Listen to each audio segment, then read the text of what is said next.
Moi, je suis architecte IA et data et technologie. Je fais mes études au Mans, voilà.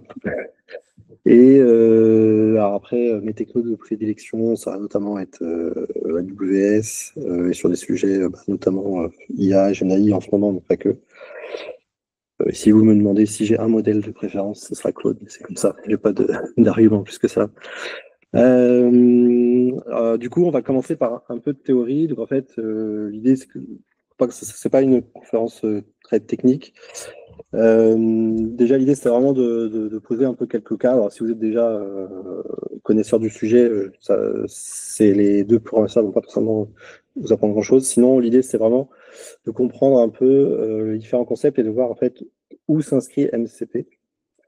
Donc, on entend souvent parler donc, des chatbots, des agents des outils. Concrètement, qu'est-ce que c'est? Parfois, il y a pas mal de confusion entre ces termes-là.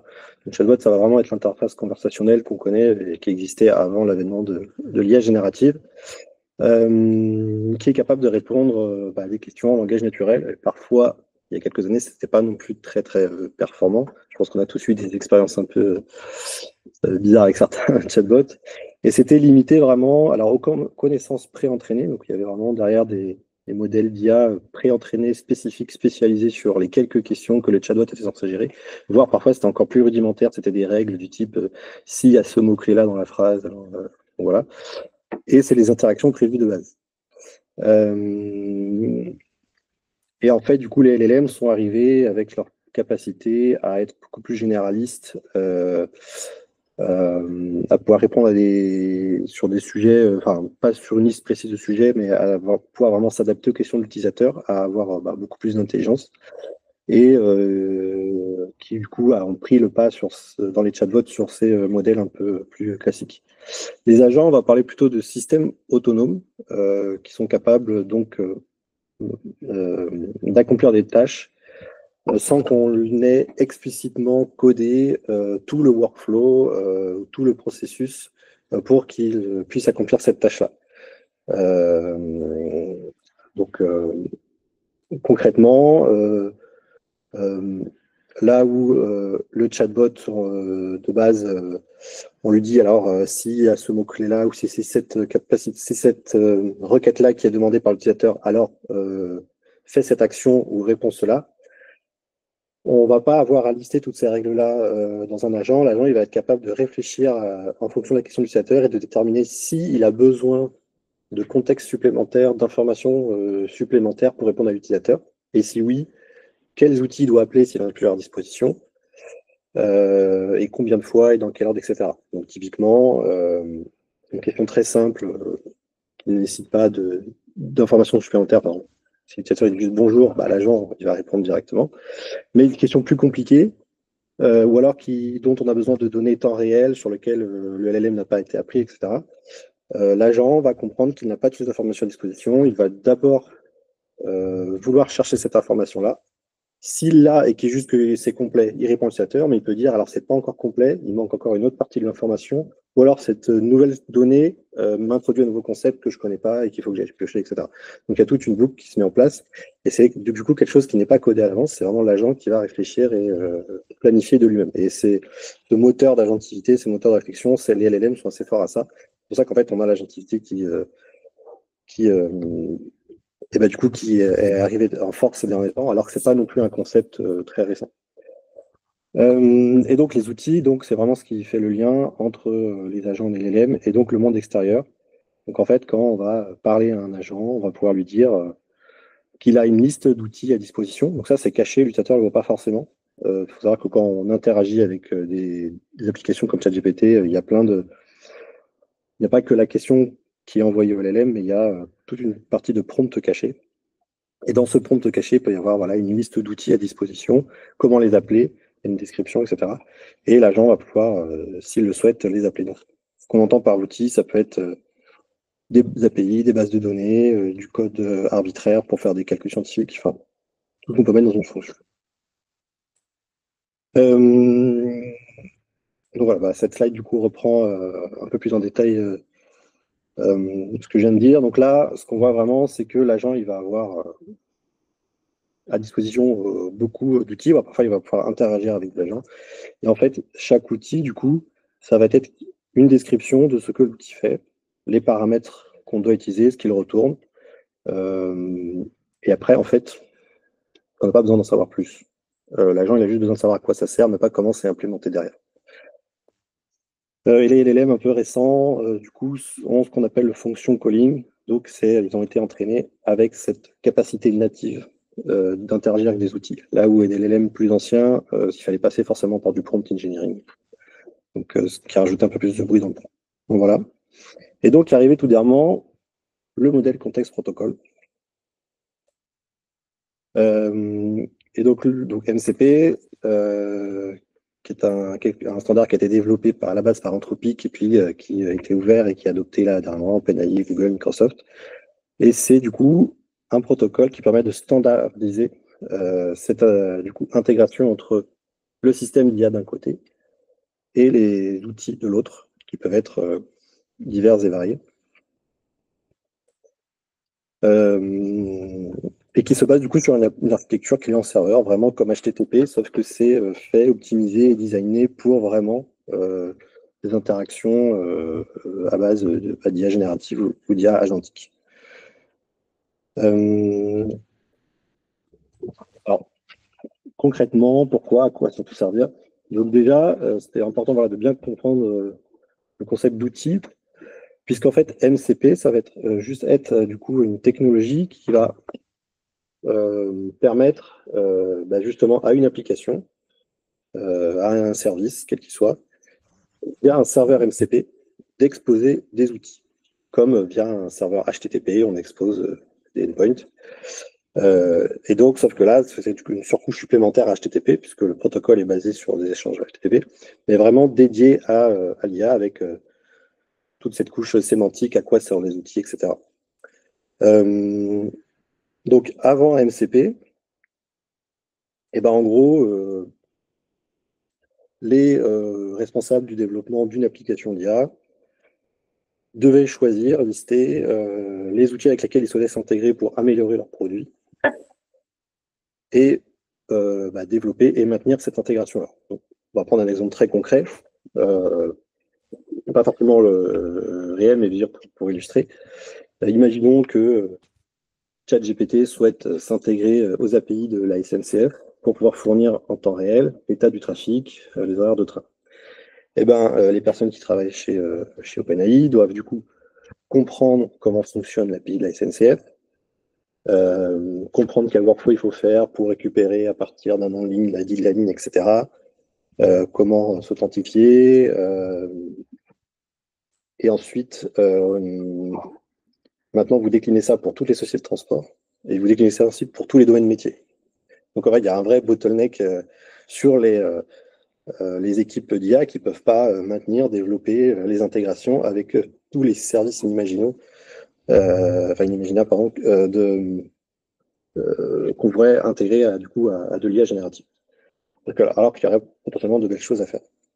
Du coup, avec MCP, vraiment, on se décharge de cette responsabilité côté IA. C'est les responsables de leurs applications, de leurs produits, de leurs services qui le connaissent, qui choisissent, oui ou non, de développer un serveur MCP pour leurs produits, comme ils pourraient choisir de développer un serveur HTTP pour l'exposer via une IHM web ou via une application mobile, ou faire du machine-to-machine, pardon, pour l'intégrer à d'autres services. C'est eux qui font ce choix-là parce qu'ils connaissent leurs produits, ils savent la valeur ajoutée. En plus de ça, vu que c'est développé, vu que le serveur MCP est développé par eux et déployé en interne chez eux, il y aura la capacité de s'intégrer de manière optimisée à leur infrastructure. Et comme du coup, ces responsables connaissent bien leurs produits, ils sauront qu'est-ce qui est vraiment utile et qu'est-ce qui est vraiment utile à exposer pour de l'IA générative.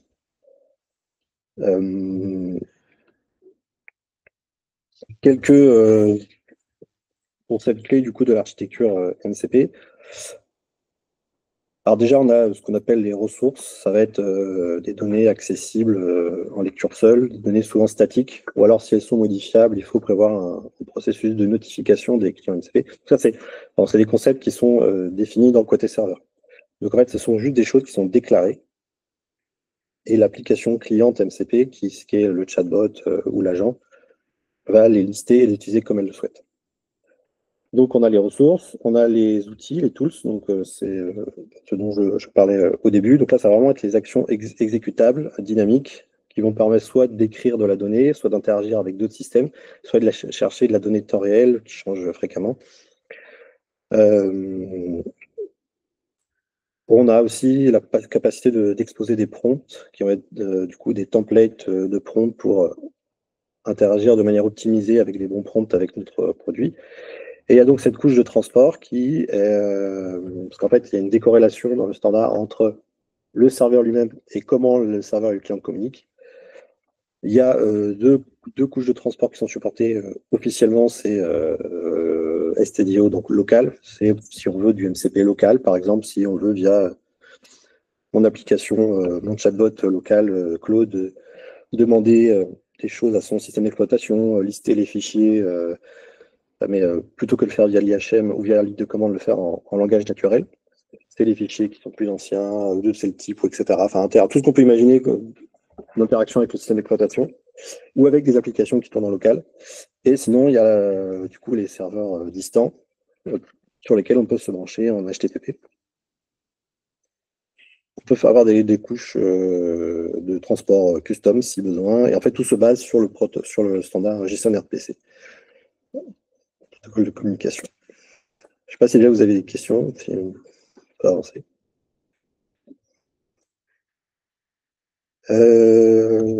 Du coup, en pratique, donc j'avais imaginé pour tester le concept de MCP sur de la vraie donnée, utiliser l'Open Data de Nantes Métropole. Et pour ça, j'avais imaginé deux cas d'usage à partir des données qui étaient disponibles et qui ne sont pas non plus trop complexes à implémenter. Le premier, c'était faire un serveur MCP qui utilise les API Open Data de Nantes Métropole et Naolib pour avoir les horaires en temps réel des bus. Puisque ça, c'est pas de la donnée qui est apprise par les LLM, vraiment. C'est la donnée changeante. Et donc, comme ça, je vais pouvoir illustrer ça. Alors, du coup, je vais faire justement une web conversation. Donc là, ce qu'on va voir, c'est que donc là, ça, c'est Claude Desktop. Donc, c'est pas quelque chose que j'ai développé, c'est l'application, c'est le client MCP développé par. Ah, pardon. Eh oui, il faut que je change. Tuc.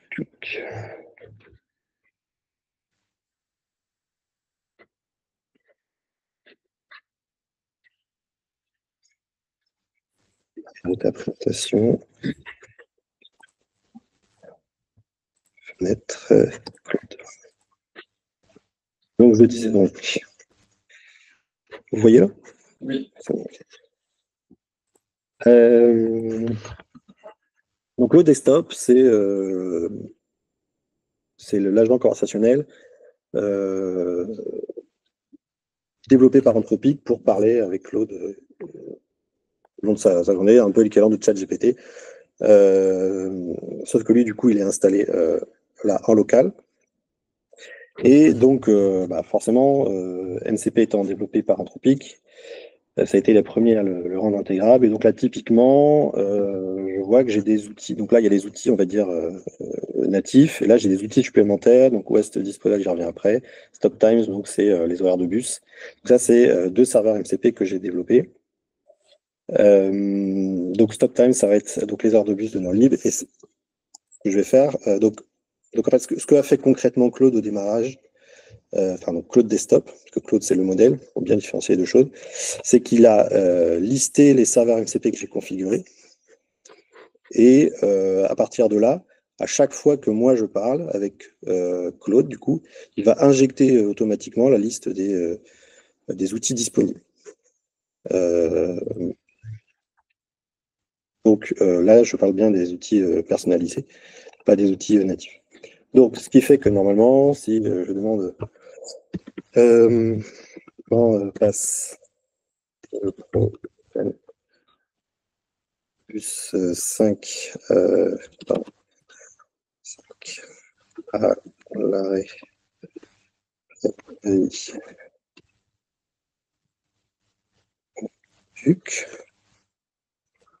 là, il va réfléchir. Il va se rendre compte que normalement, il n'a pas la réponse. Alors, juste pendant qu'il réfléchit, je vous montre très vite. Vous voyez le menu? Ouais, c'est bon.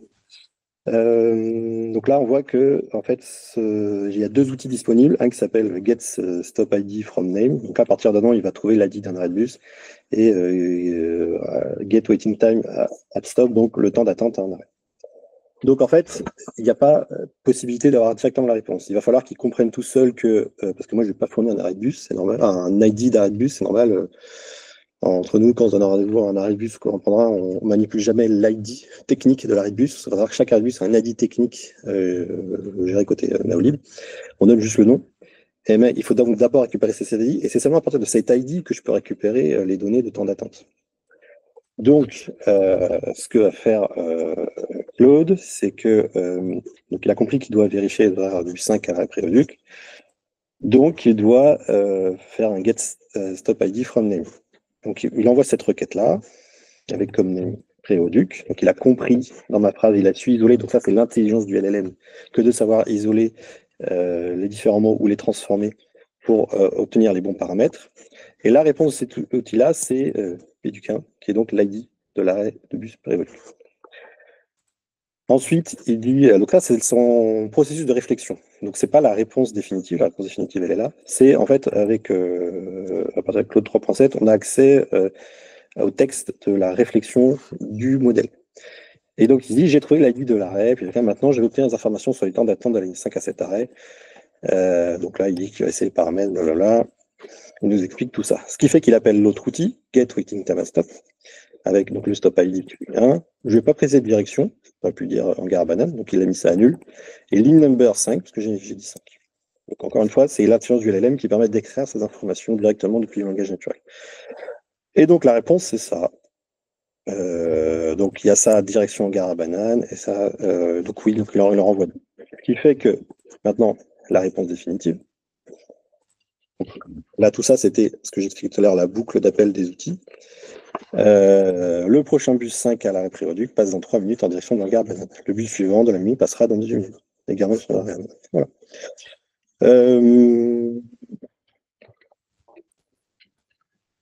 Ça, c'est donc pour ce faire, j'ai utilisé du coup l'open data de Naolib. Et via du coup un serveur MCP qui tourne en local, j'ai pu brancher ça à Claude. Comme j'aurais pu le brancher en fait à tout autre client, tout autre chatbot, tout autre agent qui est compatible MCP. Et on voit qu'au début il y avait Anthropic, et maintenant il y a Gemini, OpenAI, donc voilà, ils s'y mettent tous. Ou ça peut être aussi un chatbot privé, local d'entreprise, si c'est la stratégie. Et je vais faire. Alors, du coup, je vais montrer un peu de. Juste pour ouais. On peut dérouler pourquoi il donne 3 minutes, le petit sa réflexion juste en dessous, là. Juste en dessous. Où ça? L'Identify Next plus, là, si tu peux cocher, tu peux dérouler les 2 secondes de réflexion. Pourquoi il a déroulé? Parce que dans la réponse, il ne l'a pas. Si, 5, donc 3 minutes. Et en fait, il y a 2 items qui ont été. C'est une liste de 2 items, oui, c'est ça. Et donc là, dans ce processus de réflexion, voilà, il voit 3 idées. Donc voilà. Je vais peut-être montrer du coup un peu de code, ça va être plus très vite. L'idée, c'est pas forcément de développer, mais voir le plus si vous rendez compte un peu ce que ça représente, pourquoi il appelle ça comme ça. Donc je vais changer de fenêtre encore.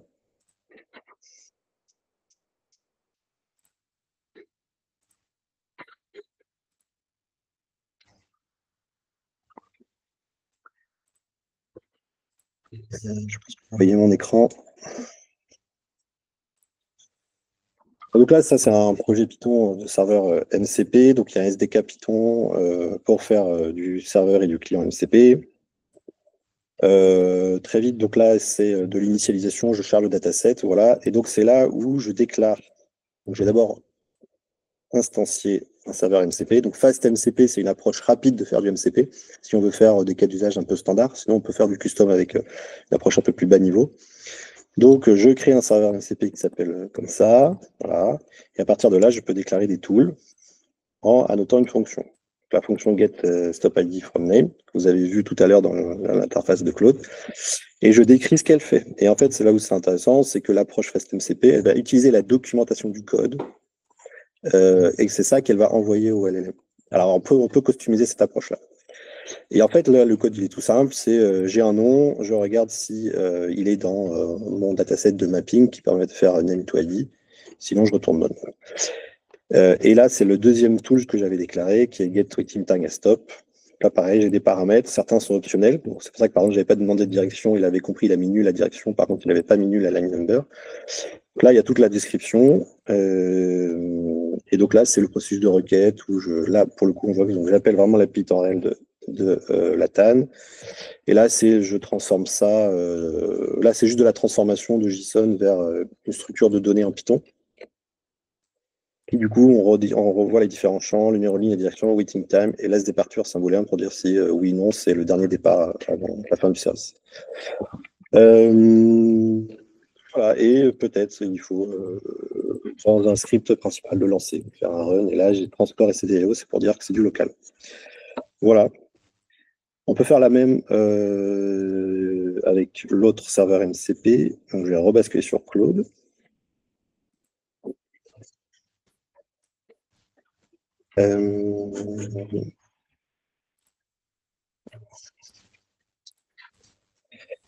Cette fois, l'autre cas d'usage, c'était parce qu'en fait, il existe un dataset fourni par Nantes Métropole, qui n'est pas très gros, mais qui était, je trouvais, intéressant, où en fait, en fonction des catégories de déchets, il y a comment on le gère dans Nantes Métropole. Donc, je voulais voir si je pouvais avoir quelque chose d'intéressant ou d'amusant avec ceci. Donc, là, c'est l'autre du coup serveur MCP qui s'appelle Oasis Modal, dépôt de déchets. Et vous n'y êtes pas, c'est bon. Oui.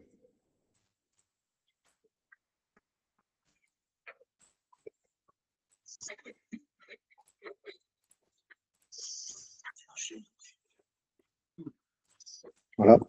Donc, c'est donc l'autre serveur MCP qui s'appelle Disposal, qui lui a deux outils. Lister tous les types de déchets déclarés dans ce dataset et prendre les infos. Donc là, je veux dire comment débarrasser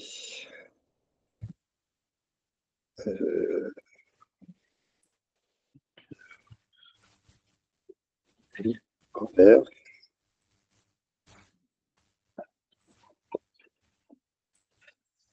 Donc, même principe. Il va réfléchir.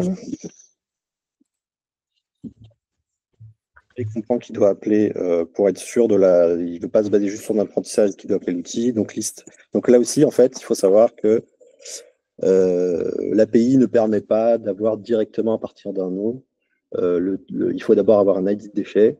En plus de ça, on peut se tromper, il peut y avoir des synonymes, etc. Donc l'API ne cherche pas tout ça. Donc il faut d'abord avoir la première étape d'obtenir un ID, un nom normalisé en gros, et à partir de ce nom-là, c'est là qu'on peut avoir les informations. Donc là, ce qu'il fait, c'est que donc là, il n'y a pas de mapping nom vers ID.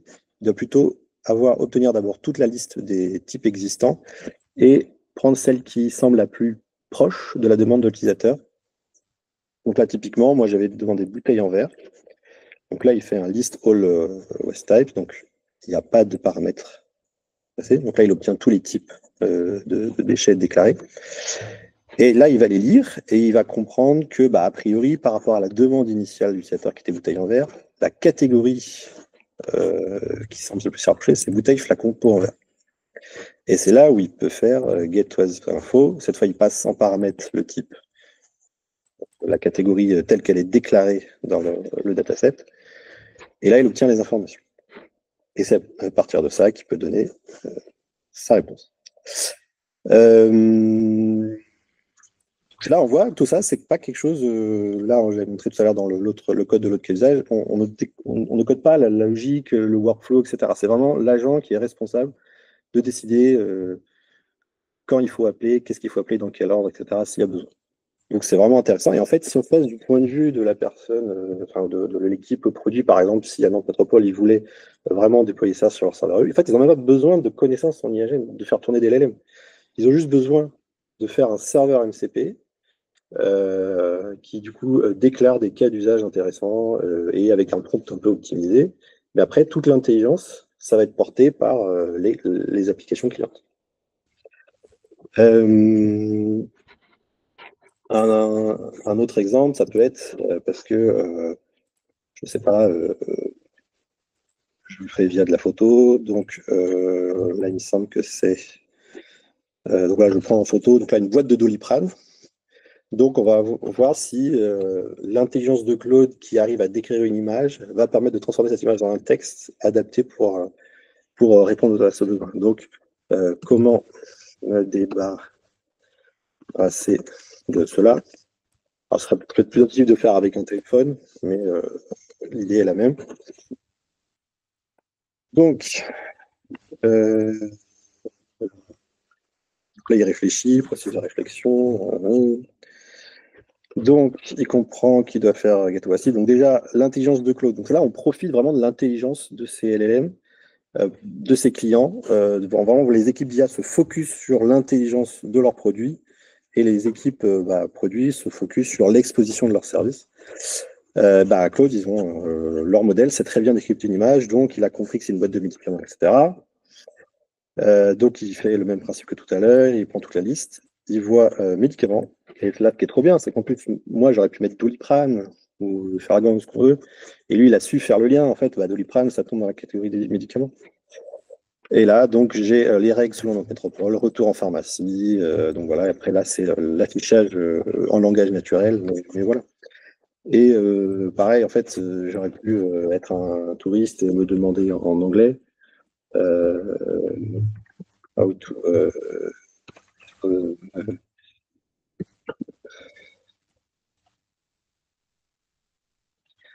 et en fait, on va profiter de l'intelligence du modèle qui sait faire des liens dans différentes langues, etc. Et en fait, il va pareil comprendre, voilà, encore une fois, que le touriste anglais qui pose la question à Nantes, il aurait le même principe. Donc en fait, voilà, on profite vraiment de la puissance de ces outils-là en exposant juste un serveur MC. Et du coup, si j'en reviens peut-être, alors je vais changer à nouveau. Ok, changer un autre contenu.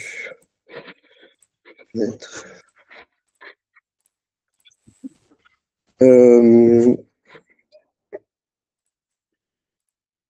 Oui. Ouais. Ils ne veulent pas sur le fait de te challenger sur la localisation. Une question d'open data dans métropole, justement, ils pourraient dire trop généraliste. En tout cas, chez moi, à Nantes, ça se passe comme ça. Il n'y a pas de. En fait, prendre peu importe le contexte. Non, parce que là, il n'a que le serveur MCP de Nantes Métropole.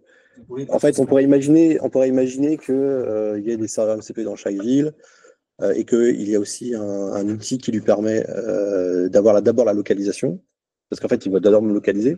Alors, ça peut être un appel, on n'est pas obligé de faire que du MCP, ça peut être à la fois des outils via du code, parce que par exemple, du code local, par exemple sur un téléphone, je fais appel à l'API du téléphone pour savoir où je suis. Et par contre, je dis des MCP pour avoir accès à des services distants. Donc, par exemple, il a détecté que je suis à Nantes, et là, il sait qu'il doit appeler le MCP de Nantes. Ou alors, on peut imaginer peut-être des MCP qui regroupent toutes les villes, qui font ces mêmes services pour toutes les villes ou toutes les collectivités. Et là, en fait, il y aurait d'abord une première étape de dire je suis à Nantes, et ensuite, à partir de Nantes, prendre le dataset spécifique à Nantes, etc. Voilà, après, on l'adapte. Tu n'as pas besoin de dire soit généraliste, peu importe où est la personne. Non, là, dans ce cas-là, non, parce que, en fait, moi, dans la description d'MCP, je dis que c'est la base de données de gestion des déchets ou ce genre de choses. Je n'ai pas dit que c'était forcément spécifique à Nantes. Mais, oui, donc là, j'ai effacé des lignes pour voir si on avait le temps de refaire ensemble, mais je ne suis pas certain que ça fait longtemps que ça intéresse qu'on ait le temps. L'idée, c'est encore de montrer une fois que c'est vraiment assez simple. Je déclare un MCP. Donc là, il y a la structure de données. Donc là, c'est l'initialisation du dataset. Là, voilà, donc je fais là tout simplement lister tous les types de déchets. Donc là, il me répond la liste. Et là, c'est avoir l'info depuis un type. Si le type est dans le dataset, il me le retourne. S'il me retourne, c'est assez simple en fait. Et que ça permet par contre de profiter de l'intelligence du LLM derrière pour ordonner tout. Donc voilà pour cette partie plutôt démo live. On va basculer sur les slides.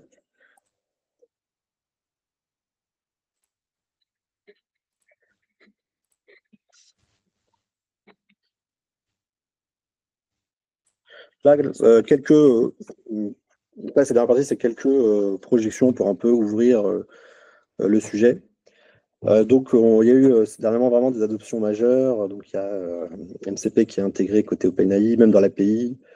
Et même dans l'API, on peut avoir directement accès à des MCP distants, parce que des MCP locales. Pareil, Google qui annonce l'intégration, Microsoft aussi, il va y avoir un registre de MCP dans Windows. Enfin, voilà, tout l'écosystème est en train de se former. Il y a beaucoup pour l'instant de MCP aussi open source, puisque les applications n'ont pas forcément, enfin les entreprises n'ont pas forcément développé de serveurs MCP, en tout cas en production. Et donc là où il y a des manques, il y a eu beaucoup de serveurs MCP faits par les communautés. Là, dernièrement, il y a Apple qui a annoncé le LLM local, donc sans support NSCP natif, mais par contre avec une API d'agent. Ce qui fait qu'en fait, si nous, on a juste une application intermédiaire qui fait le MCP, tout agent, parce que un client MCP de base, eh ben, on pourrait demander à Apple Intelligence, poser les mêmes questions que j'ai posées là, mais, et puis pareil, hein, s'intégrer avec du MCP. Et puis il y a plein de choses à faire, plein de roadmaps. Il faut travailler l'aspect sécurité. Il y a peut-être des MCP enregistrés qui vont arriver. Et on parle d'une RFC, d'une standardisation industrielle. Et puis l'expansion du protocole qui pour l'instant ne gère que le texte et les photos, mais avoir peut-être de la vidéo, de l'audio. Enfin, beaucoup de choses à faire. Voilà, donc petit focus authentification, comme je le disais. Mais pour l'instant, on est sur une spécification haute de point 1. Des intégrations avec des IDP existants qui commencent à, pour certaines existent déjà, d'autres sont encore en cours de développement. Et puis donc là par exemple Microsoft qui parle d'avoir un registre de MCP dans Windows 11 avec du coup une sécurité native. Donc voilà, le système est vraiment en formation et je pense qu'actuellement c'est vraiment l'aspect en premier lieu il y a eu la fonctionnalité et avec notamment beaucoup de serveurs MCP en local ou alors en remote mais pour servir des cas d'usage qui n'avaient pas besoin d'authentification. Mais là c'est vraiment, je pense, le focus c'est vraiment de sécuriser tout ça maintenant. Et puis après quelques exemples de cas d'usage privé-public. On pense tout d'abord aux chatbots d'entreprise, les agents conversationnels, et donc on pourrait s'intégrer du coup avec des solutions qui font partie du SI, mais dont vous n'êtes pas propriétaire du code. Donc, par exemple, des solutions SaaS qui exposent leur MCP. Normalement, il y a Datadog qui a sorti un MCP officiel pour le coup. Il y a OpenSearch qui a aussi son propre MCP. Enfin voilà. On peut imaginer plein de choses et intégrer tout ça, avoir à son chatbot d'entreprise ou à sa licence entreprise d'OpenAI ou de Anthropic. Il y a tout ce qui est développement assisté par IA. Donc là, il y aurait beaucoup de choses à dire, mais quelques exemples. Si on a MCP GitLab, MCP Confluence, qui du coup deviennent automatiquement compatibles avec tous les agents qui sont clients MCP, ça veut dire que on peut avoir un chatbot pour les métiers dans lesquels ils peuvent poser des questions. Ce chatbot, il va se brancher au MCP de Confluence, donc au serveur MCP, pour avoir des enseignements sur des fonctionnalités, les fonctionnements d'une application. On aura aussi l'agent, parce que là, on parle d'agent conversationnel, mais il y a, en fait, c'est compatible avec toutes sortes d'agents. Par exemple, un coding agent, un agent pour générer du code, peut aussi être compatible avec MCP. Et dans mon IDE, parce que je veux générer du code, cet agent saurait aussi se brancher automatiquement, puisque c'est le protocole, c'est le standard, ou MCP Confluence pour comprendre le fonctionnement du projet, pour comprendre les décisions d'architecture, et aussi au MCP GitLab pour voir les bonnes pratiques de développement, comment ça a été développé dans le passé, etc. Des agents de vérification de conformité automatique, qui se branchent aussi sur cette documentation. Voilà, on peut imaginer beaucoup de choses. Là, on est plutôt des plus grosses structures. pareil, avoir un SI agentique où, comme on l'a vu, l'idée, c'est de ne pas mettre le bottleneck sur les équipes d'IA qui développent une application d'IA pour une entreprise, mais elles vont plutôt se concentrer sur l'intelligence, le service rendu par cette application. Et après, en fait, mettons dans un gros ici, avec beaucoup d'applications, de composants, chaque responsable d'application serait libre de dire si ça a un sens que son application se connecte aux clients MCP privés de l'entreprise, ou voire pourquoi pas s'ouvre au public aussi, en fonction des cas d'usage. Et si oui, quand il aura le budget, quand il aura le temps de le développer comme de l'HTTP, quoi. Et lorsque là, il deviendra de fait automatiquement compatible et intégré sans effort supplémentaire. Donc, voilà. On peut imaginer beaucoup de choses, et pour le grand public également. Donc là, des services soit d'organisation publique, soit même privée, où en fait on aurait accès directement à l'information, non pas en devant aller sur un site web ou dans une application, en passant par IHM, mais juste en posant la question avec du langage naturel, texte comme audio, on l'a vu. Et en plus de ça, la possibilité du coup, parce qu'en fait on n'est pas obligé d'utiliser que un MCP à chaque question qu'on pose. En fait, tous les outils, in fine, sont mélangés quand ils sont envoyés à LLM, et on pourrait très bien imaginer utiliser un outil d'un serveur MCP, un outil d'un autre, etc., pour répondre à la question initiale. Donc, en fait, voilà, ça centralise tout ça. On pourrait imaginer des cas d'usage IA first, et ça peut, à terme, avoir, hein, si, en tout cas, c'est vraiment de la projection, on ne sait pas, mais si c'est peut-être une nouvelle façon de consommer des services. Parfois, les services designés IA first, qui en fait ne nécessiteraient même pas d'IHM dédié, parce que ce serait juste plus simple de juste poser la question. Si tout le monde a un LLM local dans sa poche, dans son smartphone, ce qu'on voit avec Apple que ça arrive, ce sera beaucoup plus pratique d'interagir comme ça avec plein de services que, encore une fois, de devoir aller sur une IHM, etc. Donc voilà, encore une fois, c'est de la projection, mais c'est pourquoi ça peut quand même devenir impactant. Même si je pense qu'on n'est pas encore prêt de pouvoir demander l'état de son compte en banque depuis ChatGPT. Je pense qu'il faudra attendre un peu, mais en soi, pourquoi pas à terme. Voilà, du coup, merci pour votre attention. Et là, si vous avez des questions sur quoi que ce soit, n'hésitez pas.